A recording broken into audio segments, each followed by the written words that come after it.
Do you want to connect Spotify to Discord? In this video, I will guide you step by step on how you can do that. The first thing you want to do is launch open the Discord app on your laptop or PC. You can do this on the mobile app as well. Now, you want to log into your account. Once you have been logged in, click on the gear icon to open up your settings. Here, you will find different options. Select connections from the left-hand side menu.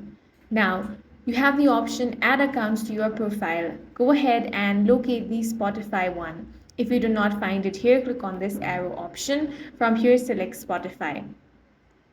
Now it will open up in a web browser. If you are prompted, you want to enter your Spotify credentials.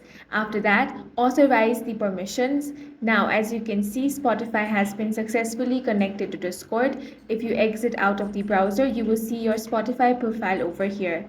And that's all for this video. If you found it useful, make sure to hit the like button and subscribe for more videos like this.